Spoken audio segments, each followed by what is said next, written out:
याद्वारे आयोजित वधूवर उपवर वधू आणि वर परिचय मेळाव्याला उपस्थित आणि अध्यक्ष लाभलेले मंडळाचे अध्यक्ष आदरणीय दयाराम भाऊ वानखडे, आदरणीय गुलाबरावजी महाले आणि आपले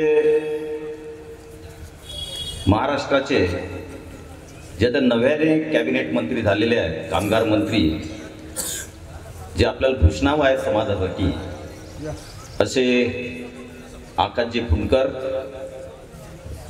उपस्थित आदरणीय मंच,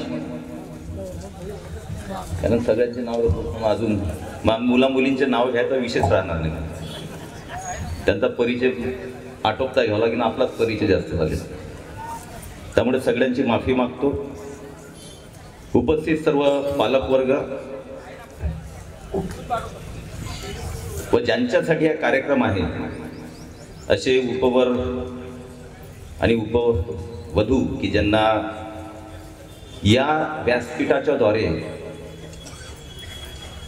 एक दुसऱ्याला बघण्याचा, एक दुसऱ्याला समजण्याचा आणि योग जुळून येण्याचा कार्यक्रम हा आहे. आणि 8-10 वर्षाची फलश्रुती ही आहे की जरी दिवाने सरांनी आणि भाऊंनी जरी खंत व्यक्त केली असेल, तर या तुम्ही दिलेल्या व्यासपीठामधून किंवा तुम्ही दिलेल्या या कार्यक्रमामधून बरेचसे विवाह हे जुळलेले सुद्धा आहेत. त्यामुळे ती एक आपलं अचिव्हमेंट आहे. जरी आज त्याला रिस्पॉन्स कमी असेल तर मला वाटतं हाही रिस्पॉन्स कमी नाही आहे, कारण आजकालच्या बदलत्या वातावरणामध्ये,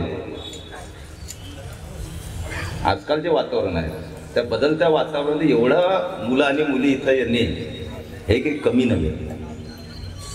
आणि त्यामुळे पालकांच्या समोरच्या ज्या अडचणी आहेत त्या खूप मोठ्या आहेत, मुला मुलींच्या समोरच्या अडचणी त्याही मोठ्या आहेत. कारण आजच्या या युगामध्ये आपण जर बघितलं असेल की प्रत्येकाच्या आशा आकांक्षा ज्या वेगवेगळ्या असतात. प्रत्येकाला वाटतं असंच असलं पाहिजे, मुलगी अशीच असली पाहिजे, मुलगा असाच असला पाहिजे, पालकांनाही वाटतं आणि मुला मुलीने वाटतं. पण जीवनामध्ये जर एक गोष्ट आपण आपल्या डोक्यामध्ये फिट बसून ठेवली किंवा करून ठेवली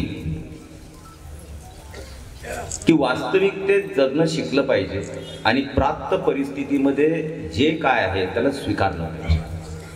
अवास्तव आपण आशा आकांक्षा एक दुसऱ्याकडून निर्माण करून ठेवतो आणि त्यामुळे जोडीदार निवडताना पालकांची सुद्धा तारांबळ उडते आणि मुला मुलींची उडते.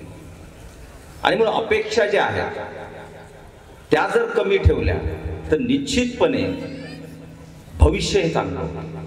अपेक्षा जास्त ठेवला तर भ्रमनिराश होतो आणि भ्रमनिराश झाल्यानंतर जे काय घडतं ते मी 20 वर्ष झाले अनुभवतो.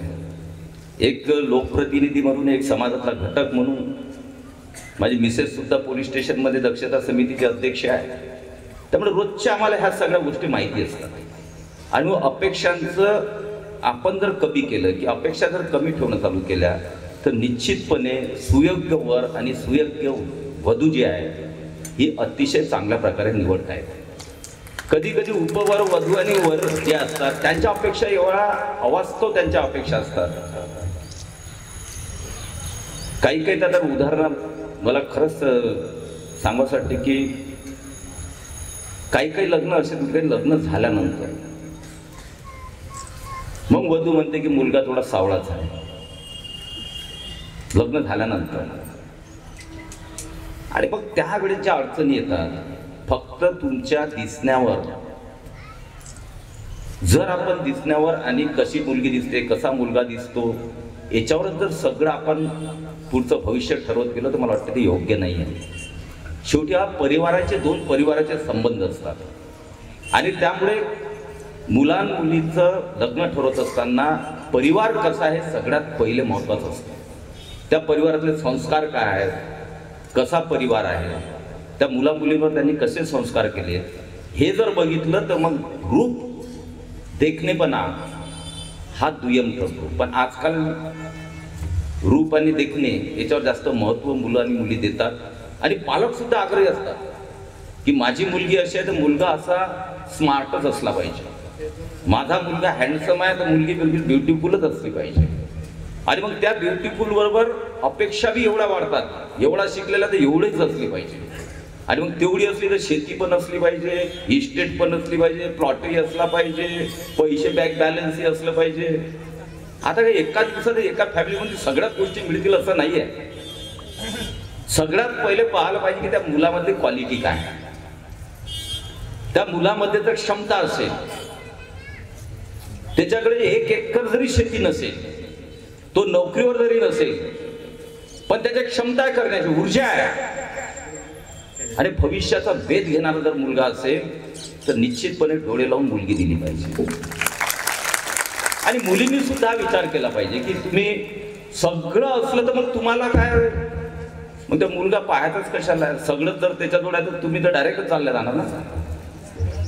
काही गोष्टी सगळ्यात उणिवा आहेत, कमतरता सगळ्या घटकांमध्ये असतातच, पण कमतरता ह्या जेव्हा आपण दृष्टिक्षेपात ठेवतो आणि त्याच्यावर विचार करायला लागलो तर चांगल्या लवकर संबंध जुळत नाही आणि मग संबंधकडून खूप कसरत होत राहतात. मी फक्त माझ्या जीवनातले उदाहरण देईन, त्याच्याहून थोडंसं मला वाटते की मी काही मोठा माणूस नाही किंवा खूप उपदेश करता नाही. मी माझं लग्नाच्या वेळेचाही एक किस्सा सांगणार आहे. मी एकही मुलगी माझ्या आयुष्यात बघितली नाही, एकही मुलगी नाही. आई वडिलांना मी एकच सांगितलं होतं की जी तुम्ही मुलगी बघाल आणि जी तुम्हाला असं वाटेल की आपल्या घरी येण्यात ही संयुक्तिक आहे, हे संयुक्तिक आहे, आणि जेव्हा तुम्हाला आणि मोठा भाऊ वगैरे तुम्हाला पसंत झाला ना, मी जी मुलगी पहिली तुम्ही दाखवाल त्याच मुलीशी मी लग्न करेन.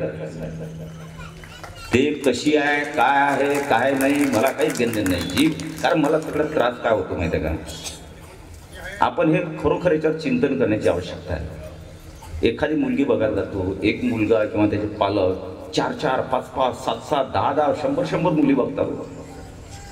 त्या 100 मधल्या तुम्ही काही तुम्हाला नाकारता, काही त्यांना तुम्ही नाकारता, पण नाकारल्यानंतर त्या मुलाची मुलीची अवस्था काय होत असेल याचा सुद्धा कधी विचार करण्याची आवश्यकता आहे. आणि मग छोट्या छोट्या गोष्टीवर नाकारला जातात, त्या मुलीच्या डोक्यावर काय परिणाम होत असेल, मुलाच्या डोक्यावर काय परिणाम होत असेल याचा कधीतरी आपण विचार करणे समाज म्हणून आवश्यक आहे. आणि म्हणून ह्या गोष्टी ठरवत असताना त्याही अवस्थेचा विचार जर केला आणि शक्यतोवर आपल्या पाहण्यातल्या असतात. इथं आपण जपतो कशासाठी, आता दया भाऊ इतक्या वर्षाचं इथे हे सगळं मंडळ करते, कशासाठी करते, इथं भेटीगाठी होतात, एक दुसऱ्याची विचारतो, एक दुसरं कुटुंब कसं आहे, एक दुसऱ्याचे संस्कार काय, गप्पा होतात, गोष्टी होतात, ओळखी होतात. आणि मग कुटुंबाची सोयरीक झाली मुला मुलीपेक्षा, कारण मुलीवा आणि मुलगी हे तर परस्पर सोयरीक करायला लागल्या. म्हणजे ही एक अडचण आपल्या याच्या समोर आहे की मी आता जे बघतोय आमच्या घरातच चालतं सगळं, त्यामुळे आमच्या घरामध्ये रोजचे हे असतात, विषय असतात. 18 वर्षाची मुलगी होत पण नाही, त्याच्यापूर्वीच 18 वर्षाची पण होत नाही. असं काय त्या मुलामध्ये बघते तिलाही समजत नाही, त्यालाही समजत नाही. एक फक्त आकर्षण असतं, एक आकर्षणाच्या व्यतिरिक्त त्यामध्ये काहीही नसतं. आणि अशेष उदाहरणं मी बघितले की आपल्या चांगल्या घरातली मुलगी, शिक्षित मुलगी, चांगली दिसणारी मुलगी, आणि मुलाकडे पाहिलं की एवढं वाईट वाटते की त्याची खाण्याची सोय नाही. पण काही नाही, मोबाईल आहे आजकाल, मोबाईलच्या द्वारे भाऊनी सांगितलं त्याप्रमाणे जास्त वापर, आणि त्या मोबाईलच्या याच्याद्वारे जो तुमच्या मानसिकतेवर परिणाम होतो मुला मुलींच्या, आणि मग एक आभासी जगामध्ये आपण जगायला लागलो की हेच चांगलं, हे असंच असलं पाहिजे माझ्या जीवनामध्ये. आणि तो मुलगा किती काही असो का नसो, पण तो वागतोय ना तसा, गाडी घेऊन येईल, 2 व्हीलर घेऊन येईल, केस चांगले लावून येईल, गॉगल लावून येईल, येऊ तीव झालं, त्याच्यावर भाडली मुलगी. काहीच पाहत नाही की त्याचं घर काय आहे, त्याचं कुटुंब काय आहे, तो कमावते की नाही, त्याचं शिक्षण काय, काही घेणं नाही. आणि म्हणून या गोष्टी सध्या एक आपण सगळ्या मुला मुलींना, पालकांचे दोष नाही आहे का, पालकाला दोषी नाही आहे. आपण आपल्या घरामध्ये काय चालतंय, आपला मुलगा काय करतोय, आपली मुलगी काय करतात, सगळं मुलीवर टाकून दिलं जातं की मुली अशा मुली तशा. मुलंहीकडे लक्ष द्या ना की आपला मुलगा काय करतोय, मुलगी काय करतोय, त्याचे सवंगडी कोण आहेत, फ्रेंड सर्कल कोण आहे, ओळख असली पाहिजे. तिच्या मैत्रिणींची आणि मुलाच्या मित्रांची आपल्याला इत्तमभूत ओळख असली पाहिजे. याच्यासोबत कोण राहतं, याच्यासोबत कोण राहतं. आपण संबंध आई वडिलांनी ठेवले पाहिजे. मित्र मैत्रिणी ज्या असतात त्यांच्याशी ही संपर्क आपल्या आई वडिलांचा असलाच पाहिजे. आणि तो असला तर त्याच्यातून बऱ्याचशा गोष्टी सॉर्ट आउट होतात. कारण आपल्याला माहित असतं की आपली मुलगी किंवा मुलगा कोणाच्या संगतीमध्ये पुढे जातो आहे. त्यामुळे याचंही पालकांनी अतिशय, आणि शेवटी मुलाला मुलीला तुम्ही जेव्हा ती वयात येतो त्यावेळेस जर मित्र जर तुम्ही समजले तर निश्चितपणे तो मुलगा आणि मुलगी हाताच्या बाहेर जात नाही. मित्र समजा ना, त्या वयात गेल्यानंतर त्याला आवश्यकता असते मित्रत्वाची. कारण तो आई वडिलांना विसरून जातो. कारण आई वडिलाचं एक वेगळं वागणं असतं मुलगा आणि मुलगी मोठ्या झाल्यानंतर. पण जेव्हा तुम्ही मित्रत्वाची भावना ठेवा त्याला दुसरे आलतू फालतू मित्र आणि मैत्रिणी जमा करण्याची आवश्यकता भासत नाही. तुम्हीच मित्र व्हा. आई वडीलच जर मित्र झाले तो मुलगा आणि मुलगी कुठेही हाताच्या बाहेर जाणार नाही. आणि म्हणून खूप प्रवचन करणार नाही. हे प्रवचन सुरू झालं तर अजून एक तास चालेल आणि मुला मुलींचा परिचय राहून जाईल. त्यामुळे मी जास्त बोलणार नाही.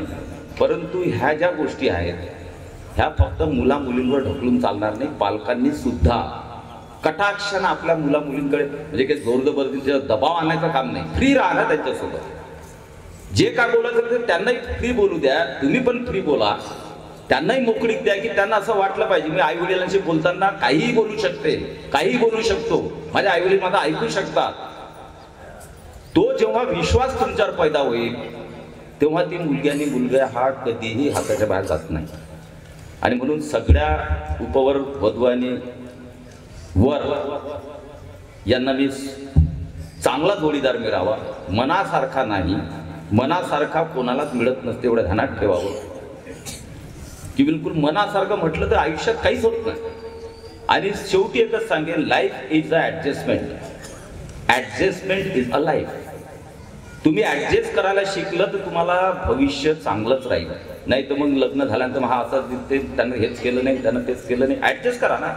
थोडंफार तुमच्यातही कमतरता आहे, थोडंफार मुलातही कमतरता आहे, मुलीतही कमतरता आहे. एक दुसऱ्याचा कमतरता समजून घेऊन आयुष्य पुढे गेलं तरच चांगलं राहतं. म्हणून ॲडजस्ट करायला शिका, निश्चितपणे आयुष्य चांगलं राहील. आणि हा जो कार्यक्रम आहे मी म्हणतो तुम्ही काही निराश होऊ नका. अजूनही कार्यक्रम जोमानच होते. हाही रिस्पॉन्स कमी नाही आहे. त्यामुळे निराश न होता पुढच्या वेळेस पालकसुद्धा दक्षतेने घेतील, मुलंसुद्धा दक्षतेने इथं येतील. आणि निश्चितपणे एक चांगल्या प्रकारचं वातावरण, चांगल्या प्रकारचे संस्कार, चांगल्या प्रकारचं एक भविष्य या कार्यक्रमाच्या द्वारे समाजाला मिळेल. आपला समाज महाराष्ट्र खूप मोठा आहे. तुम्ही कोकणपासून गेले तर गडचिरोलीपर्यंत समाज खूप मोठा आहे, पण ओळख नाही आहे. आणि म्हणून जिथं जिथं जे मंडळ असतील तिथं तिथं आपण गेलं पाहिजे.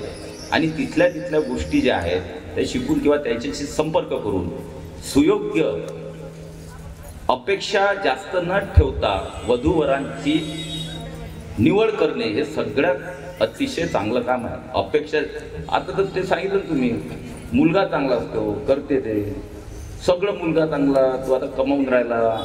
नोकरीवर असलेल्या मुलांना शेती किती आहे. आता तो नोकरीवर आहे, तुला नोकरीवाला पाहिजे तुम्हाला का शेतीवाला पाहिजे हेही समजत नाही. शेती असली तर म्हणजे याला नोकरी नाही, नोकरी असली तर म्हणजे शेती किती आहे घरी, बहीण नसले, भाऊ नसला, हे काय विषय आहेत काय. आणि शेवटी त्या मुला मुलींना थोडा वेळ द्या. एकदम पाहाल बस आता आम्ही ठरवलं हे मुलगा ही मुलगी, माझ्यासारखं करू नका. माझा विश्वास होता, तुमचाही विश्वास आहे, परंतु आजचा जमाना आहे. आजच्या जमान्यात थोडं त्यांना बोलण्याची मुभा सुद्धा द्या, एक दुसऱ्याला समजून घेण्याची. जेव्हा तुम्ही समजते की आता आपण होऊ शकते आपला संबंध, तर त्या मुला मुलींना थोडा स्पेस द्या, वेळ द्या, की ते एक दुसऱ्याशी बोलून एक दुसऱ्याला समजले पाहिजे, नाही तर मग नंतर प्रॉब्लेम होतो. आणि म्हणून मी एकच सांगेन की मुलगा निवडत असताना मुलींनाही सांगेल, पालकांनाही सांगेल, शेती पाहू नका, नोकरी पाहू नका, तो काय करतोय, त्याच्यात ताकद किती आहे, क्षमता किती आहे. अहो साधा एक मी सांगतो तुम्हाला की नोकरी, आपण एक चपराशी पाहतो, पिऊन पाहतो, क्लर्क पाहतो, 15-20 हजार 25 हजार नोकरीला. अरे लात मारली तिथं 25 हजार कमावणार आपले पोरं आहेत. लात मारली तिथं 25 हजार कमावू शकतात. एवढी ताकद मुलांमध्ये आहे. फक्त तुमच्या मुलगी देताना तुमची मानसिकता असली पाहिजे आणि त्या मुलगीचा सपोर्ट सुद्धा भविष्यात असला पाहिजे. कारण शेवटी त्या मुलाला गरज असते सपोर्टची, आधाराची. आणि म्हणून या पद्धतीनं जर आपण पुढे गेलो, मानसिकता थोडी बदलली तर निश्चितपणे समाज चांगला होईल आणि पुढे एक चांगल्या प्रकारचं वातावरण समाजात होईल. जे आता दूषित आहे, जे आपण या घटना पाहतो, त्या घटनेपासून आपण दूर राहण्यासाठी पालकांची सगळ्यात महत्त्वाची जबाबदारी आहे. मुला-मुलीकडे लहानपणापासून आपण मैत्रीपूर्ण संबंध ठेवून त्यांच्या प्रत्येक गोष्टी या समजून घेतल्या पाहिजे. त्यांच्याशी संवाद हा सातत्यानं असला पाहिजे. तो संवाद जर तुमचा सातत्यानं असला तर भविष्य चांगलं राहील. एवढंच सांगतो, सगळ्यांना शुभेच्छा देतो आणि भविष्यात पुन्हा चांगल्या प्रकारचा कार्यक्रम होऊन त्यामध्ये सगळ्यांचा सहभाग होईल अशी अपेक्षा व्यक्त करतो. आणि आकाशजी जे आपले आता मंत्री झालेले आहेत, निश्चितपणे मी त्यांना मागेही शुभेच्छा दिल्या, पण महाराष्ट्रामध्ये एक चांगल्या प्रकारचं नेतृत्व आणि कर्तृत्वाच्या माध्यमातून एक महाराष्ट्राला त्या डिपार्टमेंटच्या माध्यमातून दिशा देणारं नेतृत्व पुढे येईल आणि ते करतील अशी अपेक्षा आणि त्यांना आशीर्वाद देतो आणि थांबतो. जय हिंद, जय महाराष्ट्र.